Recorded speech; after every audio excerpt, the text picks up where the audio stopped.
ह्याचा फायदा काय होईल? एक मी कल्पना केली आणि त्याच्यातून एक मी थोडीशी कविता तयार केली. त्या कवितेचं चित्र अगोदर तुमच्या डोळ्यासमोर उभा करतो. एक मुलगा असतो शेतकऱ्याचा आणि त्या शेतकऱ्याच्या मुलानं त्याचे वडील कधी बघितलेच नसतात, कारण त्याच्या वडिलांनी आत्महत्या केली असते त्याच्याच शेतात त्या झाडाला. आणि तो मुलगा त्याची आई त्याला म्हणते की बाळा तू शाळा नाही शिकायची, मला शेतात मदत करायची.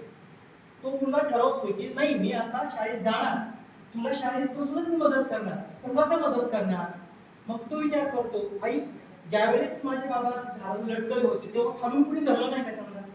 कदाचित बाबा म्हणजे वाचले असते ना. मग तो असा कल्पना करतो आणि तो शिकतो आणि तो त्या आईला मदत पण करतो आणि तो करतो ते ह्या शैक्षणिक धोरणाचा उपयोग करतो. तो आणतो त्याच्या अंमलबजावणी करतो आणि त्यावेळेस तो लहानपणी ग्रामीण भागातला मुलगा आपल्या आईला तो काय म्हणतो मी शाळेत जाणार, एआयचा वापर करणार, तुला मदतही करणार, माझ्या बाबाची लसूण कांद्याची आहे ती मी इथूनच विकणार आणि माझ्या बाबाची तुझी आठवण होती ना झाड तोडलं तुला ते बघवत नव्हतं, दुःख होत होतं, झाड आपल्याकडे तोडून टाकतात ते झाड मी एआयच्या माध्यमातून परत उभा करणार आणि ती जी फांदीला माझे बाबा लटकले होते ना ती झाडाच्या फांदीला माझे बाबा लटकत असताना त्यांना खालून मी सपोर्ट करणार.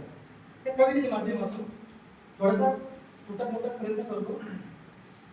एआय मी एआय शिकणार हाय. एआय आई म्हणजे आई. एआय मी एआय शिकणार हाय. इथूनच ग आय, इथूनच ग आय, मी तुला शेतात मदत करणार हाय. एआय आता मी एआय शिकणार हाय. इथूनच ग आय, मी तुला शेतात मदत करणार हाय.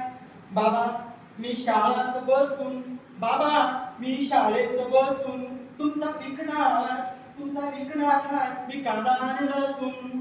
एआय मी एआय शिकणार हाय. एआय ज्या झाडाला गळपास घेऊन बाबा माझा मेला हाय. एआय माझ्या झाडाला गळपास घेऊन माझा बाबा मेला हाय. त्या झाडाला त्या तोडलेल्या झाडाला मी पुन्हा उभा करणार हाय. त्या तोडलेल्या झाडाला मी पुन्हा उभा करणार हाय.